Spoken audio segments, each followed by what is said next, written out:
წავიკითხოთ იოანეს მერვე თავის 31 მუხლიდან 47 მუხლის ჩათვლით. ვინც ღვთისგან არის, ის ისმენს ღვთის სიტყვას. მაშინ იესომ უთხრა იმ იუდეველებს, რომლებმაც იგი ირწმუნეს: თუ ჩემს სიტყვებში დარჩებით, ჭეშმარიტად ჩემი მოწაფეები ხართ. შეიცნოთ ჭეშმარიტებას და ჭეშმარიტება გაგანთავისუფლებთ თქვენ. მიუგეს მას, ჩვენ აბრაამის შთამომავალი ვართ და არასოდეს არავის იმონები არ ყოფილვართ. როგორღა ამბობ, თავისუფლები გახდებითო? იესომ უპასუხა: ჭეშმარიტად გეუბნებით თქვენ, ყველა ცოდვის ჩამდენი ცოდის მონაა. მაგრამ მონა არ რჩება სახლში საუკუნოდ, ძე რჩება საუკუნოდ. ამიტომ თუ ძე გაგანთავისუფლებთ, ნამდვილად თავისუფლები იქნებით. ვიცი რომ აბრაამის შთამომავალი ხართ, მაგრამ ჩემს მოკვლას ვცდილობთ, რადგან ჩემი სიტყვა ვერ ეტევა თქვენში. მე იმას ვლაპარაკობ, რაც მამა ჩემთან ვნახე.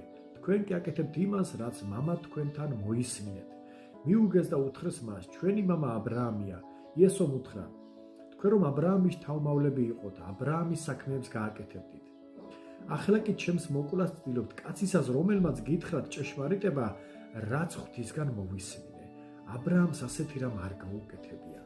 თქვენ მამა თქვენი საქმების აკეთებთ. უთხრეს მას: ჩვენ სიძვით შობილი როდი ვართ, ჩვენ გვყავს ერთი მამა ღმერთი. იესომ უთხრა: ღმერთი რომ მამა იყოს თქვენი, მაშინ გეყვარებოდათ, რადგან მე გამოვედი და მოვედი ღვთისგან. ვინაიდან მე ჩემით კი არ მოვსულვარ, არამედ მან მომავლინა. რატომ ვერ იგებთ ჩემს ნათქვამს? იმიტომ რომ არ შეგიძლიათ მოისმინოთ ჩემი სიტყვა.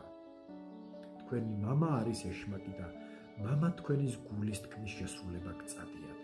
ის კაცის მკვლელი იყო თავიდანვე, ჭეშმარიტებაში ვერ დადგა, რადგან არაა მასში ჭეშმარიტება.